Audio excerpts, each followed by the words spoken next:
Plane का पहिया pillar में फंसा, प्लेन का पिछला हिस्सा दीवार में अटका, इमारत की हालत खस्ता हाल। एयर इंडिया का यह बोइंग विमान था। बोइंग विमान अमेरिकी होता है, इसीलिए उठने लगे कई सवाल। 1.25 लाख लीटर तेल लेके उड़ा था विमान। 500 फीट की ऊंचाई पर पहुंचते ही 3 सेकंड में कैसे हुआ क्रैश। अमेरिका की बोइंग कंपनी बहुत पुरानी, एयरलाइंस की दुनिया में बोइंग का कब्जा रहा है। जो विमान अहमदाबाद में क्रैश हुआ वो भी बोइंग कंपनी का ही था। इसका निर्माण साल 2011 में किया गया। जो विमान क्रैश हुआ है उसके कुल 1189 मॉडल दुनिया भर में उड़ते। मनमोहन सिंह की सरकार में ये डील हुई थी। इसके बाद अमेरिकी कंपनी ने एयर इंडिया को ये विमान सौंपे थे। विमान की उम्र करीब 50 साल बताई जाती है, लेकिन 1 दशक बाद ही ये ताकतवर विमान कैसे क्रैश होता है। बोइंग कंपनी ने जब ये विमान बनाया था तो उसने अपनी कंपनी की एक बड़ी सफलता बताई थी। इस विमान के नाम के लिए तकरीबन 5 लाख वोट आए थे, जिसमें से एक नाम रखा गया था बोइंग ड्रीम लाइनर।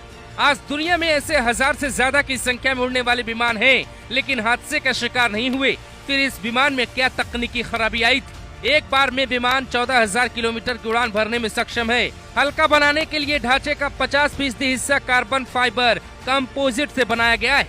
विमान इतना हाईटेक था कि इसमें सिर दर्द की शिकायत तक नहीं होती थी।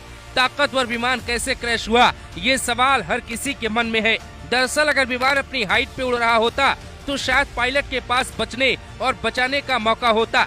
दरअसल प्लेन के पायलट ने अचानक से जब मेडे कहा तो एटीसी यानी कि एयर ट्रैफिक कंट्रोल में हड़कंप मच गया। दरअसल से 500 से 600 फीट ऊपर ही प्लेन ऊपर था। उसी वक्त प्लेन के साथ कुछ होता है। प्लेन तेजी से नीचे की तरफ आने लगता है। प्लेन अक्सर कई बार ऊपर नीचे करते, कई बार 35,000 फीट की ऊंचाई पर ऐसी तकनीकी समस्या आती तो प्लेन 25,000 फीट तक आ जाते।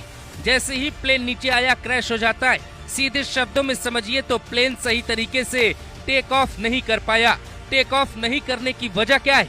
क्योंकि एयरपोर्ट के रनवे पे जब प्लेन टेक ऑफ के लिए उड़ता है उसकी स्पीड 350 किलोमीटर प्रति घंटे के आसपास होती है। प्लेन इतनी रफ्तार से रनवे से उड़ता है।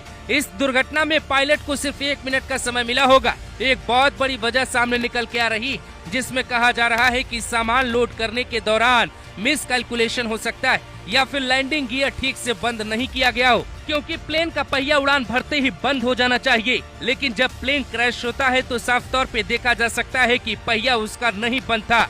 एक पहिया दीवार में फंस जाता है। लोगों की भीषण तस्वीरें आपके सामने नहीं आ सकती क्योंकि वो देखने लायक नहीं। हादसा बहुत भीषण कहा जा रहा है। साल 2025 का ये सबसे बड़ा हादसा है। दुनिया भर की नजर भारत पर है।